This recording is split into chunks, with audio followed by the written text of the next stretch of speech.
అందరికీ నమస్కారం. ఈరోజు ఒక ముఖ్యమైన విషయం మాట్లాడదామని. దేశంలో ఆర్థిక సంక్షోభం, దేశంలోనే కాదు ప్రపంచంలోనే, భారతదేశంలో అయితే రూపాయి పతనం చాలా తీవ్రంగా ఉంది. ఏంటి ఈ పతనం? ఏంటి ఈ సంక్షోభం? ఎటువైపుకు పరిస్థితులు దారితీస్తున్నాయి? ఇటీవల ప్రధానమంత్రి గారు హైదరాబాద్ వచ్చి కొన్ని సూచనలు తెలియజేశారు. నరేంద్ర మోదీ గారు వారి మాటల్లో ఏం చెప్పారంటే, ఇంధనం వాడకం తగ్గించండి, అలాగే బంగారం కొనుగోళ్ళు ఒక ఏడాది కాలం పాటు వాయిదా వేయండి, వంట నూనెలు వాడకం కూడా తగ్గించండి, దేహానికి మంచిది, దేశానికి మంచిది అని చెప్పారు. ఏంటి మాటల్లో మర్మం? అసలు ఏం జరుగుతుంది అన్నది ఒకసారి సామాన్య middle class, below middle class, ఇంకా నిరుపేదలు, అబోవ్ మిడిల్ క్లాస్, దేశంలో ఎక్కువగా ఉన్న సంఖ్య వీళ్ళే. ఏదైనా సమస్య వస్తే సంక్షోభం, ఆ సంక్షోభం తాలూకా ప్రభావం కూడా పడబోయేది ఈ వర్గాల మీదే. ఏంటి ఈ సంక్షోభం? ఉదాహరణకి మోదీ గారు ఆడిన మాటల తర్వాత ఒక చిన్న కథ చెప్పాలని నాకు అనిపిస్తుంది. ఒక భార్య, ఒక భర్త. భర్త పేరు రాము, భార్య పేరు జానకి. ఇద్దరు పిల్లలు, ఇంకా తల్లి తండ్రి, కుటుంబ సభ్యులు, మొత్తం ఒక 4-5గా జీవిస్తున్నారు. ఈ భర్త ఒక పరిశ్రమలో పనిచేస్తున్నాడు. ఆ ఫ్యాక్టరీలో ఆయన జీతం నెలకు 1,00,000 రూపాయలు. ఉదాహరణకి చెప్తున్నా ఈ కథ. 1,00,000 రూపాయలు సంపాదించుకుని ఈయన కుటుంబాన్ని హాయిగా చదివించుకుంటూ, అన్ని కార్యక్రమాలు కూడా చూసుకుంటూ సంతోషంగా ఉన్నాడు. ఒక్కసారి పిడుగులాంటి వార్త ఏంటంటే, ఆ పరిశ్రమ యజమాని ఒకరోజు ఎంప్లాయీస్ అందరినీ కాల్ఫర్ చేసి, పరిశ్రమ చాలా ఇబ్బందుల్లో ఉంది, ఈ ఆర్థిక మాంద్యం మనకు వచ్చింది కాబట్టి ఇది నేను నడిపించలేకపోతున్నాను, కొంతమంది కార్మికులను తీసివేసేస్తున్నాను, పూర్తిగా ఉన్న కార్మికుల్లో సగం జీతం మాత్రమే నెలకిస్తాను అన్నాడు. అంటే 50,000 జీతం.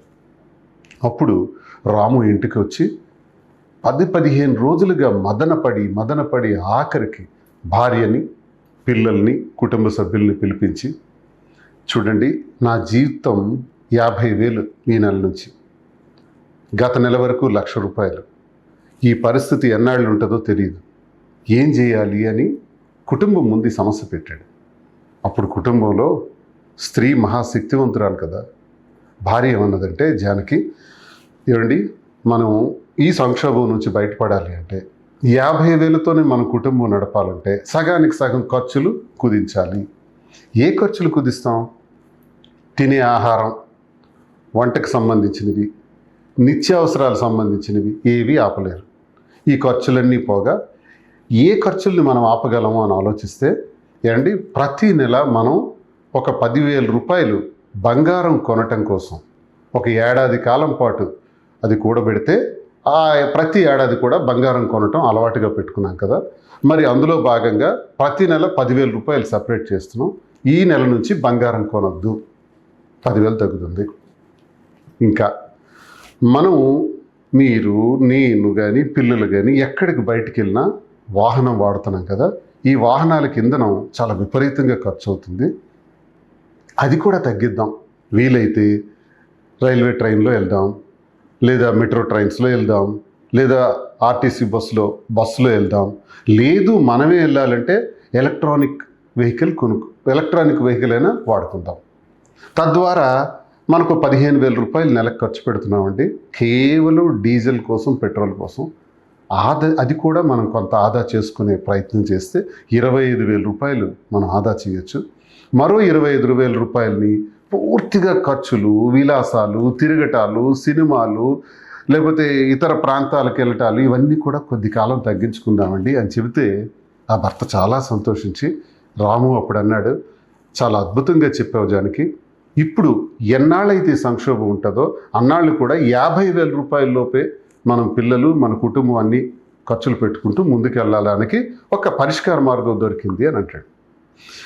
ఈ కుటుంబ కథ ఎందుకు చెప్పానంటే, కుటుంబం నడపటానికి ఎలాంటి ఐడియా అయితే రాము జానకి చేశారో, కుటుంబానికి కూడా ఒక బడ్జెట్ ఉంటుంది.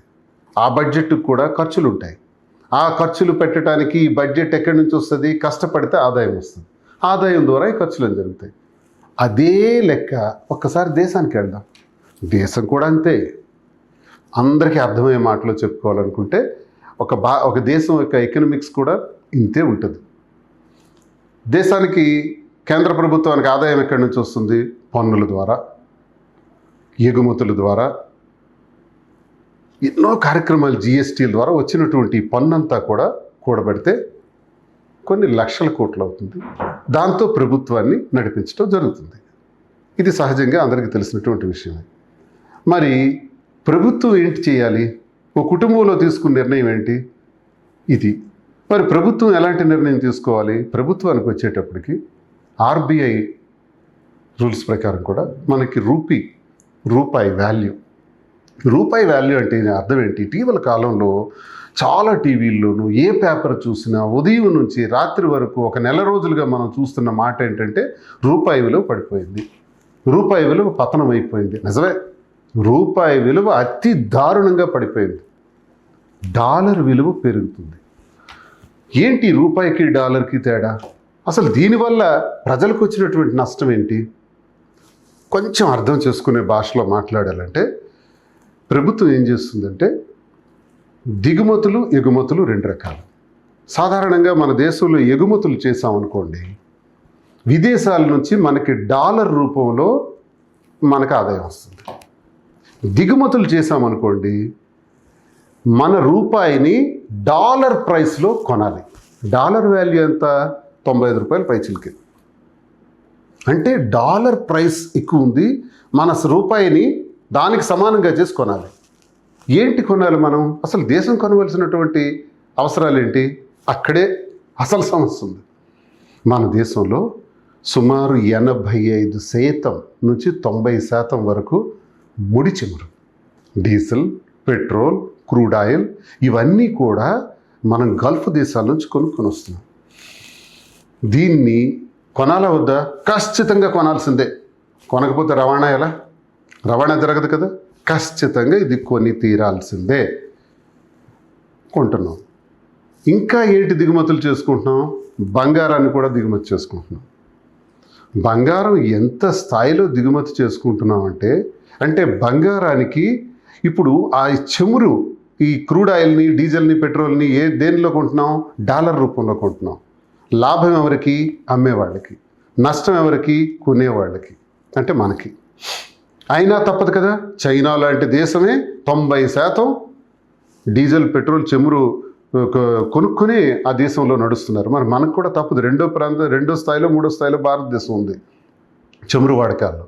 మన దేశంలో వచ్చింది 10 నుంచి 15% మాత్రమే క్రూడ్ ఆయిల్స్ ఇవన్నీ. సో ఈ పరిస్థితుల్లో ఇది అత్యవసరం కాబట్టి కొనాలి. అంతేకాదు, విదేశాల నుంచి మనం ఇంకా కొనవలసింది యూరియా, రసాయనిక ఎరువుల కోసం. ఇవన్నీ కూడా మళ్ళీ మనం తీసుకురావాలి. యూరియా కూడా కొనాలంటే మన దేశంలో యూరియా వాడకం, ఎరువులు, రసాయనిక ఎరువుల వాడకం చాలా పెరిగిపోయింది. ఒకప్పుడు సేంద్రియ ఎరువులతో పంటలు పండించేవాళ్ళు. ఇప్పుడు ఏం చేయాలంటే సేంద్రియ ఎరువులతో కూడా పంటలు పండించే తాలూకా స్థాయిని పెంచాలి. రసాయనిక ఎరువులు లేకుండా పంటలు పండించడం అనేది అసాధ్యం. రసాయనిక ఎరువులు కావాలి, సేంద్రియ ఎరువుల స్థాయి పెంచాలి రైతులు భారతదేశంలో. అలా అని మనం రసాయనిక ఎరువులు విదేశాల నుంచి దిగుమతి చేసుకోవాలంటే ఏం చేయాలి? డాలర్ రూపంలో కొనాలి. మరి మనం వాడే మొబైల్స్ కానీ అన్నీ కూడా ఇంపోర్టెడ్ వస్తువులు ఏవైతే వాడుతున్నామో అన్నీ డాలర్లోనే మనం తెచ్చుకుంటున్నాం. ఏదైతే అమ్ముతున్నామో అది డాలర్ రూపంలో మనం తీసుకుంటున్నాం కాబట్టి మనకు ఆదాయం వస్తుంది. అయితే ఇదిలా ఒకసారి ఉంచితే ఇప్పుడు ఏమైంది సడన్గా? ఇది ఎప్పుడు జరుగుతున్నదే కదా, ఇప్పుడు కొత్తగా మాట్లాడతారేంటి? మరి మోదీ గారు ఎందుకు ఇప్పుడు కొత్తగా ఈ మాటలన్నీ చెప్పారు హైదరాబాద్లో? దానికి కూడా కారణం ఉంది. మనకి అమెరికా, ఇజ్రాయెల్, ఇరాక్ మీద జరుగుతున్నటువంటి దాడుల్లో, ఈ యుద్ధంలో తీవ్రంగా గల్ఫ్ ప్రాంతాలన్నీ కూడా విధ్వంసం అయిపోయినాయి. Particularly oil wells. ఎక్కడైతే ప్రొడక్షన్ జరుగుతుందో వాటి మీద బాంబింగ్ జరిగింది. ఎప్పుడైతే బాంబింగ్ జరిగిందో ప్రొడక్షన్ అంటే ఉత్పత్తి ఆగిపోయింది. ఎప్పుడైతే ఉత్పత్తి ఆగిపోయిందో రవాణా ఆగిపోయింది. రవాణా మరో పెద్ద సమస్య ఏంటంటే, ఈ వీడియోలో నేను చెప్తున్నప్పుడు మీకు ఒక మాట చెప్తున్నాను. స్ట్రైట్ ఆఫ్ హార్మూజ్ అంటాం. స్ట్రైట్ ఆఫ్ హార్మూజ్ అంటే ఒక్కసారి మీరు యూట్యూబ్లో కానీ గూగుల్లో కానీ కొట్టి చూడండి. ఇది ఒక జలసంధి. ఈ గల్ఫ్ దేశాలకి, భారతదేశానికి, అరేబియా మహాసముద్రానికి, పసిఫిక్ మహాసముద్రానికి, ఆ మహాసముద్రాల్లోకి ఎంటర్ కావడానికి ఒక చిన్న జలసంధి. ఎంత విచిత్రంగా ఉంటుందంటే, నేషనల్ హైవేలో ఎలా అయితే లారీలు, బస్సులు, కార్లు వెళ్తుంటాయో ఈ జలసంధిలో విపరీతంగా నౌకలు ప్రయాణిస్తుంటాయి. ఆ నౌకల్లో crude oils, diesels, petrols, barrels, gold అన్నీ కూడా ఈ మార్గంలోనే, యూరియా, వంట నూనెలు ఇవన్నీ కూడా ఈ మార్గంలోనే మనకు రావాలి. ఇప్పుడు హార్మూజ్ జలసంధి, స్ట్రైట్ ఆఫ్ హార్మూజ్ దిగ్బంధంలో ఉంది. అంటే రవాణా ఆగిపోయింది. ఆ రవాణా ఆగిపోవటం వల్ల ఇప్పుడు మన గల్ఫ్ దేశాల నుంచి రావాల్సినటువంటి ఆయిల్స్ పూర్తిగా ఆగిపోయాయి. ఇప్పుడు యుద్ధం ప్రారంభమైంది. ఎప్పుడు? ఫిబ్రవరి 28 ఈ ఏడాది. ఇప్పటికి ఇంచుమించు మార్చ్, ఏప్రిల్, మే ఇంచుమించు 3 నెలలు అయిపోతుంది.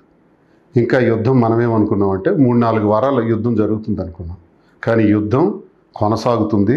ఇంకా ఎంతకాలం యుద్ధం కొనసాగుతుందో కూడా మనకు తెలియదు.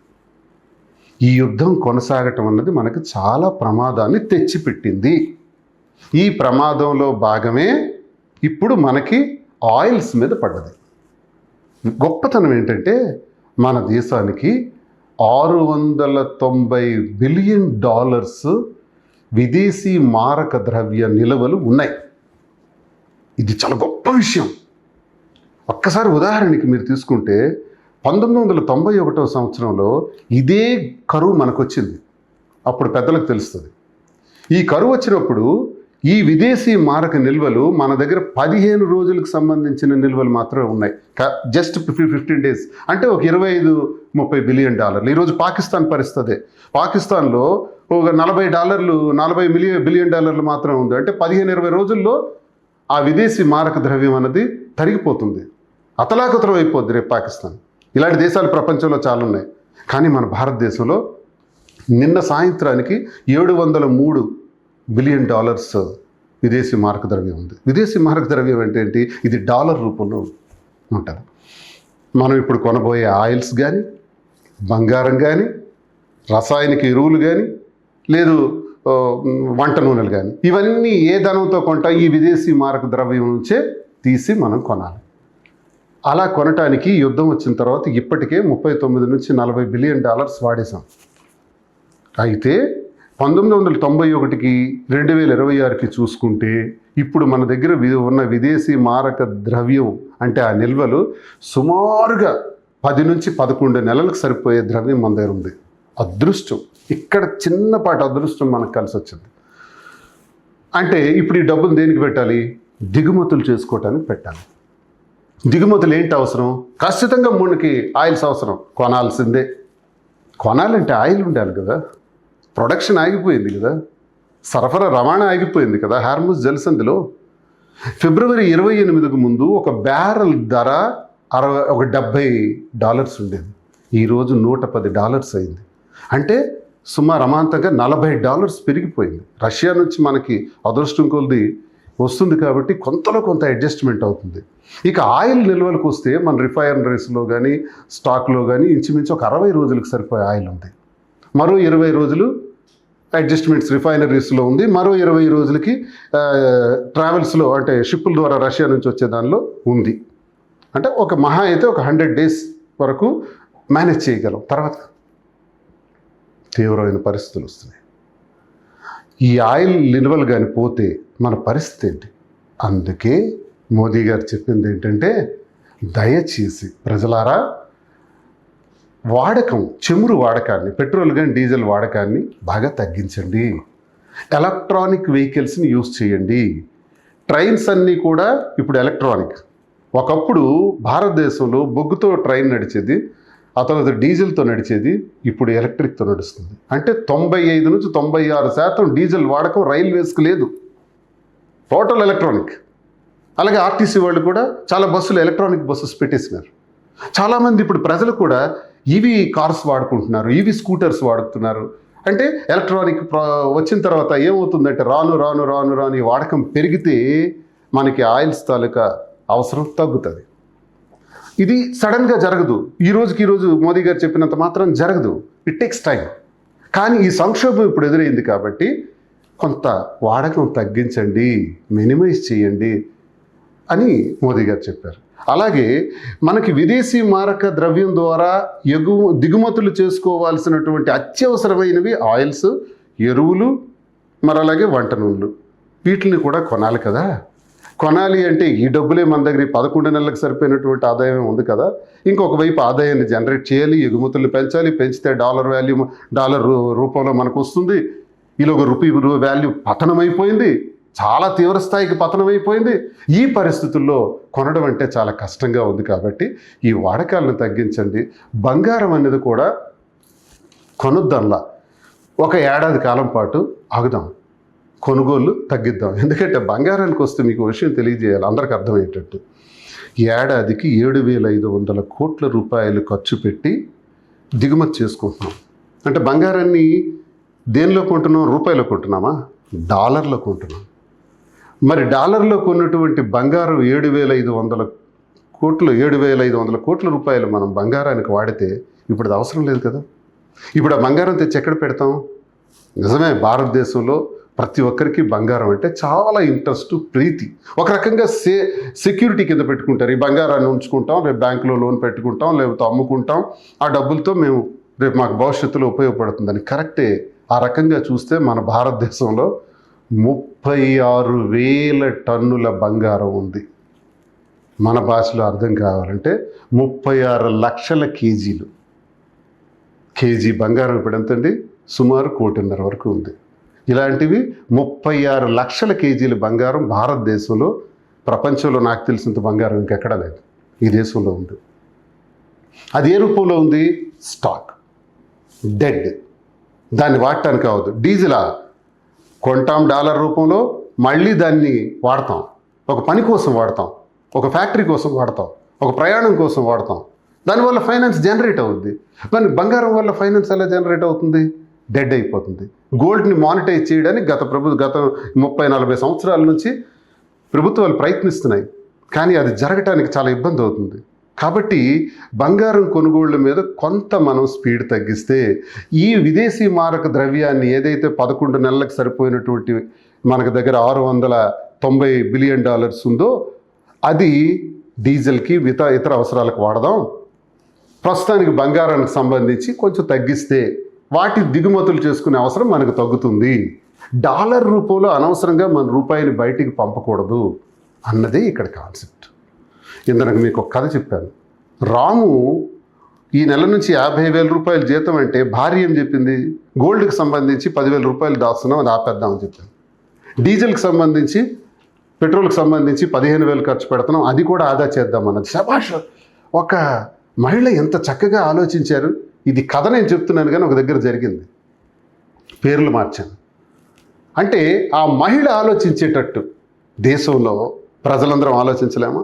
అందరూ ఆలోచిస్తే దేశ పురోగతికి ఎంత మంచిది. మోదీ గారు రాములాగే ఒక తండ్రిలా ప్రజలందరికీ ఈ మాట తెలియజేశారు, తగ్గించండి అని. ఇది మనం పాటించాల్సినటువంటి అవసరం వచ్చింది. కొంతమంది అంటారు, విమర్శిస్తారు, మోదీ విదేశాలు తిరుగుతున్నాడు. మోదీ విదేశాలు ఊరికే తిరగట్లేదండి, మన కోసం తిరుగుతున్నారు. ఆయనేమి విదేశీ విహారయాత్రల కోసం తిరగట్లేదు. కొంతమంది పెళ్ళిళ్ళ కోసం డెస్టినీ మ్యారేజెస్ అని పెట్టారు, విదేశాలకు వెళ్ళి పెళ్లి చేస్తున్నారు. వద్దు, భారతదేశంలో కూడా పెళ్లి చేయండి, రూపాయిలో ఖర్చు అవుతుంది. విదేశాలకు వెళ్తే డాలర్ రూపంలో చెల్లించాలి. ఉదాహరణకి ఈ డాలర్ రూపీ అంటే మరొక మాటలో కూడా మీకు తెలియజేస్తున్నాను. మనం బియ్యం కొన్నాం అనుకోండి, 1 కేజీ, దానికి మనం చెల్లించేది ఏంటి? రూపాయి. అదే ఉల్లిపాయలు, వంకాయలు, లేకపోతే టొమాటో, ఆలుగడ్డలు కొన్నాం అనుకోండి, దాన్ని కూడా రూపాయలు చెల్లించినట్టే. మరి సన్ఫ్లవర్ ఆయిల్ కొన్నాం అనుకోండి, డాలర్ రూపంలో చెల్లించినట్టు. గ్యాస్ డాలర్ రూపంలో చెల్లించినట్టు. డీజిల్, పెట్రోల్ మన రూపాయినే డాలర్ రూపంలో చెల్లించినట్టు. డాలర్ ప్రైస్ అంతా 95-96 రూపాయలు ఉంది. డాలర్ రూపంలో చెల్లించినట్టు, గోల్డ్ కొంటే డాలర్ రూపంలో చెల్లించినట్టే. మన రూపాయిని డాలర్ రూపంలో చెల్లిస్తే మన రూపీ వాల్యూ ఎలా పెరుగుతుంది చెప్పండి? అందుకే చచ్చిపోతుంది. మీకు ప్రారంభించినప్పుడే నేను చెప్పాను, రూపీ వాల్యూ పడిపోవటానికి ఉదయం నుంచి రాత్రి వరకు ఘోషిస్తున్నాయి అన్ని టీవీల్లో కానీ, అన్ని ఛానల్స్, అన్ని ప్రింట్ మీడియాస్ కూడా. ఇదే రూపాయి పతనం అవడం అంటే, డాలర్ వాల్యూ పెరగటం అంటే, ఆ డాలర్ రేట్లో మన ధనాన్ని ఎలా వృధా చేస్తున్నాం అన్నదంటే. కాబట్టి నేను ఈ వీడియో ఎందుకు చెప్పానంటే, విజ్ఞులు, మేధావులు, మహానుభావులు, విద్యార్థినులు, యువకులు, మహిళలు, వస్త్ర వ్యాపార రంగాల వాళ్ళు, ఉద్యోగులు, ఉపాధ్యాయులు, ఎన్నో రంగాల వారు ఈ భూమి మీద ఉన్నారు. ఈ విషయాలన్నీ అందరికీ తెలిసినవే. నేనెందుకు తెలియజేస్తున్నానంటే, మనం ఒకసారి చర్చించుకుంటే, సామాన్య మానవులు మనందరం కలిసి ఒకసారి మాట్లాడుకుంటే, ఈ వీడియో ద్వారా కొంతైనా ప్రభావం చూపించకపోతుందా, కొంతైనా ఆలోచించకపోతారా అని ఒక చిన్న ఆశతో నేను మనందరికి అర్థమయ్యే భాషలో తెలియజేశాను. అంతేగాని రాజకీయ ప్రమేయం ఉండకూడదు. ఇక్కడ దేశం సంక్షోభంలో ఉన్నప్పుడు ఇక్కడ ఆలోచించవలసింది, ఈ సంక్షోభం నుంచి ఎలా గట్టెక్కాలన్నది ఆలోచించాలి. ఒక్క ఏడాది కాలం కష్టపడాలి. ఎందుకంటే ఇప్పుడు సడన్గా యుద్ధం ఆగిందే అనుకుందాం. సో వాట్, యుద్ధం 3 నెలలుగా నడుస్తుంది, మరో 3 నెలలకు ఆగింది అనుకుందాం. ఆగిన తర్వాత ఏమవుతుంది? ఆయిల్ వెల్స్ అన్ని ధ్వంసం అయిపోయినాయి కదా. మళ్ళీ అవి రీసెట్ చేయాలంటే, మళ్ళీ అవి రీసెట్ చేస్తేనే ఉత్పత్తి వస్తుంది. ఉత్పత్తి వస్తేనే స్ట్రైట్ ఆఫ్ హార్మూజ్ నుంచి మళ్ళీ రవాణా ప్రారంభమవుతుంది. అది రవాణా ప్రారంభం అవ్వాలంటే ఏం చేయాలి? మళ్ళీ ఉత్పత్తి ప్రారంభించాలి. ఉత్పత్తి ప్రారంభించాలంటే ఇప్పుడున్న పరిస్థితుల్లో యుద్ధం ఆగినా కూడా 6 నెలల నుంచి 5-6 సంవత్సరాలు పడుతుంది. ఇది నిపుణులు, ఎకనామిస్ట్స్, మహా వ్యాపారవేత్తలు చెప్పినటువంటి మాటలు ఇవి. నేను ఊహించి చెప్పింది కాదు. ఇలాంటి ప్రమాద పరిస్థితులు కూడా ఉన్నాయి. ఇవన్నీ రికవరీ చేయలేము ఇప్పుడు.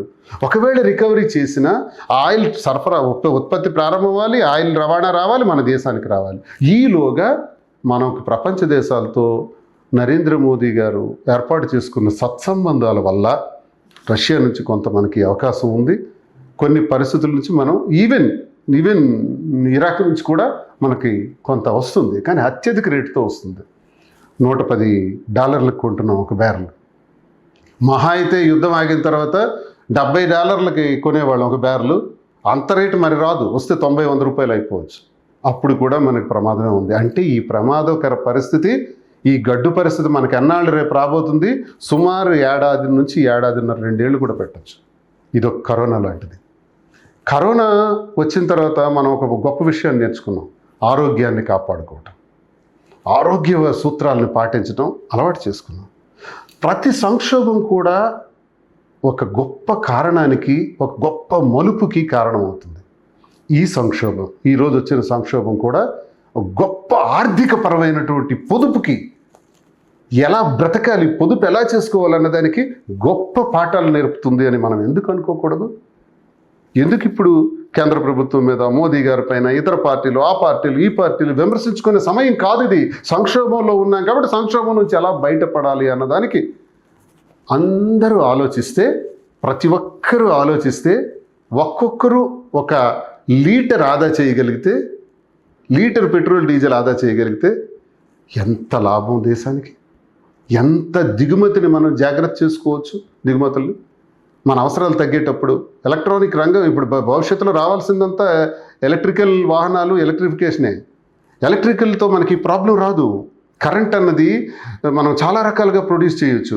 ఉదాహరణకి సోలార్ అంటే సూర్యరశ్మి, హైడ్రల్ నీటి ద్వారా, విండ్ గాలి ద్వారా, థర్మల్ బొగ్గు ద్వారా పవర్ జనరేట్ చేయొచ్చు. ఆఖరికి మున్సిపల్ డస్ట్ ద్వారా కూడా పవర్ జనరేట్ చేయొచ్చు. ఎన్నో రకాలు ఉన్నాయి పవర్ జనరేట్ చేయడానికి. కాబట్టి పవర్ ప్రాబ్లం మనకి ఇంత సంక్షోభాల్లో ఏ సంక్షోభం వచ్చినా పవర్ ప్రాబ్లం మన దేశానికి రాదు. కాబట్టి మనందరం ఎలక్ట్రికల్ వైపు మూవ్ అవ్వాలి స్లోగా. ఇప్పుడే స్కూటర్ కొనాలి, ఇప్పుడే కారు కొనాలి, నా డీజిల్ బండి అమ్మేయాలంటే కుదరదు. ఇట్ టేక్స్ సమ్ మంత్స్, ఒక 6 నెలలు, సంవత్సరం. జాగ్రత్తగా ఆలోచిస్తూ ఖర్చులను తగ్గించాలి, పొదుపు చేపట్టాలి. ఇప్పుడు మనం చేయాల్సిందంతా ఖర్చు. ఎందుకంటే దయచేసి క్రెడిట్ కార్డ్స్ వాడకండి. క్రెడిట్ కార్డ్ అంటే అర్థం అప్పు. ఆ అప్పుకు వడ్డీ, ఇబ్బంది పడిపోతాం. అప్పులు చెయ్యొద్దు. రాము జానకి ఆలోచించిన విధంగానే ఆ 50,000 రూపాయల్లోనే సర్దుబాటు చేసుకొని ఇంకా మిగుల్చుకుందాం. ఖర్చుల్ని బాగా తగ్గిస్తే మన మోదీ గారికి మనం చాలా హెల్ప్ చేసిన వాళ్ళు అవుతాం. ఆయన చాలా సమర్థులు. ఈ వీటితో పాటు మరికొన్ని సమస్యలు కూడా ప్రభుత్వం చేయాల్సినవి కూడా ఉన్నాయి. అదేంటంటే ఈ మన దేశానికి వచ్చినటువంటి ఫారిన్ ఇన్వెస్ట్మెంట్స్ బాగా తగ్గిపోతున్నాయి. ఫారిన్ ఇన్వెస్ట్మెంట్స్ మళ్ళీ వెనక్కి వెళ్ళిపోతున్నారు. ఫారిన్ ఇన్వెస్ట్మెంట్స్ వచ్చేటప్పుడు వాళ్ళు దేంతో వస్తారు? డాలర్తో వస్తారు. డాలర్తో వచ్చి ఇక్కడ డాలర్తో మనకు ప్రాఫిట్ ఇస్తారు. ఆ డాలర్ మనకు పోతుంది. విదేశాల్లో ఉద్యోగాలు చేసినటువంటి ఎన్ఆర్ఐలు ఈనాళ్ళు విపరీతంగా ఉండేది. ఇప్పుడు ఎన్ఆర్ఐలు కూడా తగ్గిపోతున్నారు. ఎందుకంటే వాళ్ళు డాలర్ రూపంలో డబ్బులు పంపిస్తారు. అప్పుడు మన రూపాయి వాల్యూ పెరుగుతుంది. డాలర్ వాల్యూని మనం తగ్గించవచ్చు. డాలర్ని మనం పికప్ చేయాలి. ఈ దేశంలో ఎంత డాలర్ స్ట్రెంగ్త్ని పెంచితే అంత రూపీ వాల్యూ పెరుగుతుంది. ఇది ఎకనామిక్స్. సో ద్రవ్యోల్బణం, ఇన్ఫ్లేషన్ వచ్చే పరిస్థితులు కూడా దేశంలో చాలా తీవ్రంగా ఉన్నాయి. చాలా ప్రమాదకర పరిస్థితులు ఉన్నాయి. ఆర్థిక సంక్షోభం తీవ్రం నుంచి అతి తీవ్రానికి వెళ్ళే పరిస్థితులు కూడా ఉన్నాయి. దీన్ని కామెంట్స్ చేసుకోవటం, బ్యాడ్ కామెంట్స్ పెట్టుకోవటం, ప్రభుత్వాల్ని పార్టీల్ని విమర్శించుకోవటం, నాయకుల్ని విమర్శించుకోవటం ఇది సమయం కాదు. సంక్షోభ సమయంలో ఇదొక యుద్ధం. యుద్ధం అంటే ఆయుధాలతో కాదు, ఆర్థిక యుద్ధం. ఆర్థికపరమైన ధనంతో చేస్తున్నటువంటి, ధనం కోసం చేస్తున్నటువంటి యుద్ధం. ఈ యుద్ధాన్ని కూడా మనం విజయం సాధించాలి. కార్యోన్ముఖులం కావాలి. ప్రతి ఒక్కరు కూడా సిద్ధపడాలి. మీ అందరిలో ఒకడిగా నాకు తోచిన ఈ విషయాల్ని మీకు తెలియజేశాను. తప్పులుంటే మన్నించండి. ఇలా చెబుతున్నానని ఇంకో రకంగా అన్యదా భావించొద్దని ప్రతి ఒక్కరికి, నా అక్కలు, చెల్లెమ్మలు, అన్నదమ్ములు, తల్లిదండ్రులు అందరికీ కూడా పేరు పేరున నేను విన్నవిస్తూ నేను నా ఖర్చును తగ్గిస్తున్నా. నా దగ్గర 3 కార్లు ఉన్నాయి. 2 కార్లు వాడను. ఒక కారుకు వచ్చాను. వీలైతే ఇంకా తగ్గించి వెళ్ళటానికి చూస్తున్నాను. దేశంలో 1200 విమానాలు ఇప్పటికే ప్రపంచ స్థాయిలో ఆగిపోయినాయి. ఇంధనం లేక, ఇంధన ఇబ్బందులు రావటం వల్ల. ఇంకా ఇలాంటి ప్రమాదాలన్నీ వస్తున్నాయి. వచ్చి పిడుగొచ్చి పేదవాడి మీద పడుతుంది, మధ్యతరగతి కుటుంబీకుల మీద పడుతుంది. ఒక స్థితి వస్తే ఉన్నవాడు కూడా రోడ్డు మీద పడే పరిస్థితి వస్తుంది. ఇలాంటి ప్రమాదకర పరిస్థితులను ఎదుర్కోవాలి అంటే పొదుపు పాటించాలి. ఒక్కటే మార్గం. ఈ మార్గం ద్వారా మన మార్గాల్ని సుగమం చేసుకుందాం. మళ్ళీ భారత్ని ఉన్నత స్థానంలో నిలబెట్టే విధంగా ప్రతి భారతీయుడు కృషి చేద్దాం. ప్రతి భారతీయ మహిళ కూడా కృషి చేద్దాం. జై హింద్. మిదువాడ శ్రీనివాస్. నమస్కారం.